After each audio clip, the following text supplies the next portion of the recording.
Felices Pascuas de Resurrección. Que no se nos olvide, es tiempo de Pascua y hay que vivirlo muy bien. Hay que reeducarnos para disfrutar la vida, para disfrutar la libertad que Cristo ha comprado para nosotros a precio muy alto, a precio de su sangre.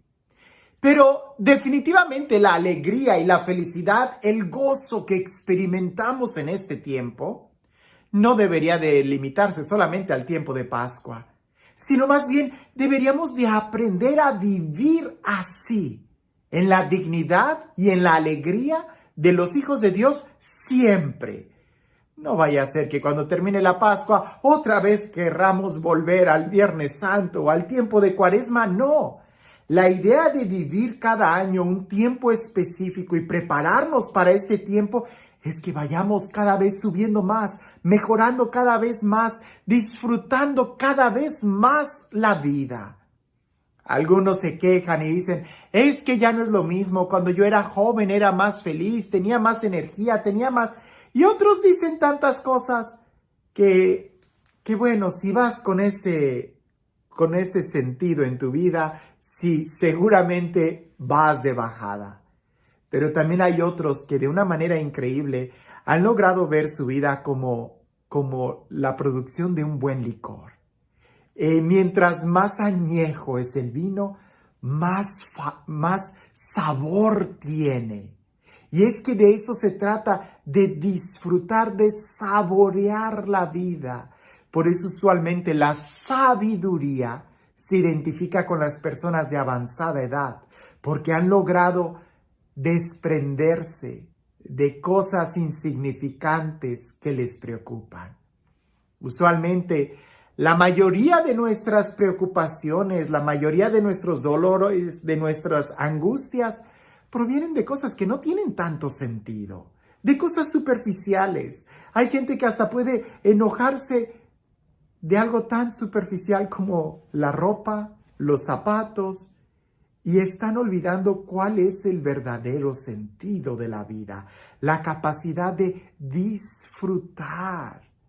Aquí no se trata de cuántas destrezas tienes, cuánta fuerza tienes. No se trata tampoco de cuántos millones de dólares tienes en el banco, sino la capacidad de disfrutar. Eso es lo que hace la diferencia. Por eso la sabiduría, que es el saborear la vida, a veces se nos va cuando nos preocupamos más por la botella que por el contenido. El evangelio el día de hoy es un evangelio que ya no lo sabemos de memoria. Con mucha razón muchos han dicho que es el corazón del evangelio, que si todos los textos de la Sagrada Escritura se perdieran, deberíamos de memorizarlo y nunca se debería de perder porque aquí está contenido todo. Pero claro, para poder vivirlo y entenderlo es un raudal, es un manantial que nunca dejamos de sorprender y de disfrutar. Alguien puede decir, pero ¿qué cosa nueva voy a sacar el día de hoy de eso? Es lo mismo que la respiración. Todos los días respiras y no vas a decir que porque es lo mismo ya no vas a respirar el día de hoy. Es tan absurdo. Más bien, tratemos de saborear este texto y de entender qué es lo que Dios a ti y a mí nos está diciendo el día de hoy.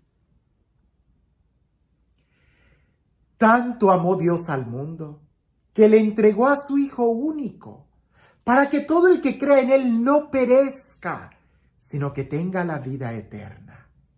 Porque Dios no envió a su Hijo para condenar al mundo, sino para que el mundo se salvara por Él. El que cree en Él no será condenado, pero el que no cree ya está condenado por no haber creído en el Hijo único de Dios. La causa de la condenación es esta. Habiendo venido la luz al mundo, los hombres prefirieron las tinieblas a la luz, porque sus obras eran malas. Todo aquel que hace el mal aborrece la luz y no se acerca a ella para que sus obras no se descubran. En cambio, el que obra el bien conforme a la verdad se acerca a la luz, para que se vea que sus obras están hechas según Dios. Porque tanto amó Dios al mundo, inicia el texto. No lo dudes, Dios te ama. Tú eres muy importante para Dios y tanto te ama que envió a su Hijo único. ¿Para qué? No lo envió para condenarte, no lo envió para castigarte, no lo envió para recriminarte, sino para que todo el que crea en Él tenga vida y vida eterna.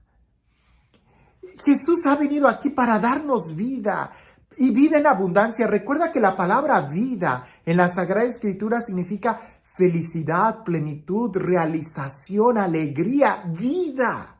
Eso es vida. Dios envió a su Hijo para que tú, creyendo en Él, tengas vida, tengas la capacidad de disfrutar. Pero exactamente, ¿qué es creer en Jesús? Creer en Jesús es aceptarlo, es recibirlo, es escucharlo, es amarlo. Eso es creer en Jesús. No es solamente algo intelectual como, pues sí, yo creo que la luna gira alrededor de la Tierra. Bueno, ¿y eso qué?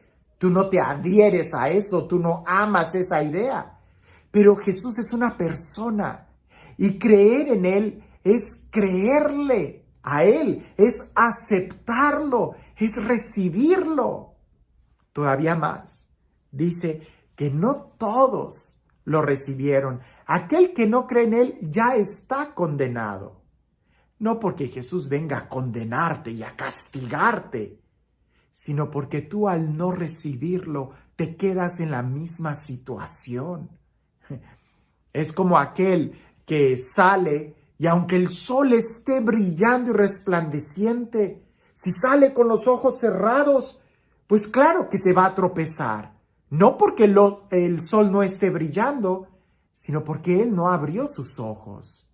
Así sucede. Aunque el amor de Dios sea tan fuerte como la luz del sol de mediodía en un día soleado y despejado, aquel que cierra su corazón y se resiste a creer va a seguir en la misma situación. Dice el texto que los que no lo recibieron porque tenían obras malas y no querían cambiar. La pregunta es, ¿cómo está tu corazón en este momento? ¿Estás lleno de amor, de alegría, de paz? ¿Hay vida en tu corazón? Si la respuesta es no, entonces pregúntate, ¿ya crees en Jesús? ¿Lo has aceptado? ¿Lo has recibido? Dale una oportunidad, mejor, date una oportunidad tú mismo de aceptarlo. Porque si no lo aceptas, ya sabes cómo vas a vivir, igual que como estás viviendo el día de hoy. Pero si quieres mejorar, entonces recibe el amor que Dios tiene para ti. Y este Dios, el Dios del amor, el Dios de la vida, el Dios de la gracia, el Dios que se nos revela cada día más y con mayor profundidad, que sea este Dios, el Dios de la resurrección, el Dios de la Pascua, quien el día de hoy nos bendiga. En el nombre del Padre, del Hijo y del Espíritu Santo. Tanto amó Dios al mundo, que envió a su Hijo único, para que todo el que crea en Él no perezca, sino que tenga vida eterna.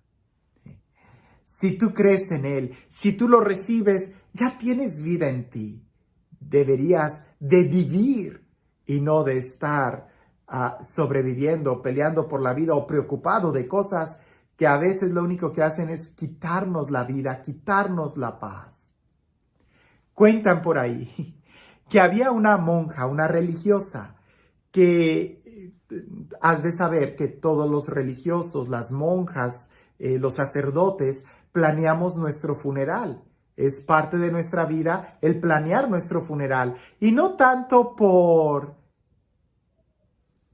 preocuparnos cómo se vaya a celebrar nuestro funeral, sino más bien para tener en mente que hay vida eterna y miramos más allá. Esa es la finalidad.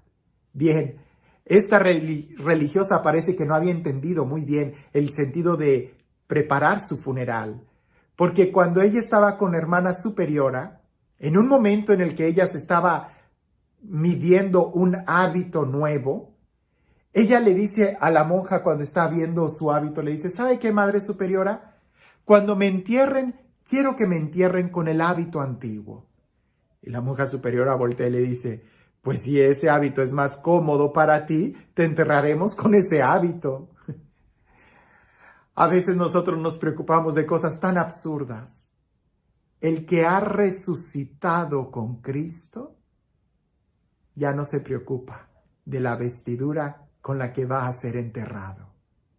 El que ha resucitado con Cristo, el que ha aceptado a Jesús en su corazón, ya no les preocupan las cosas de este mundo, porque el que está decidido a entrar a la alberca, no le importa si su ropa va a estar seca o mojada antes de entrar.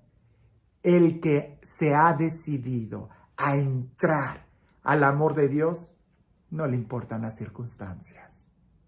Esperemos que el día de hoy, cuando leamos este texto, tanto amó Dios al mundo, nosotros nos demos cuenta si sí estamos entrando al amor de Dios completamente.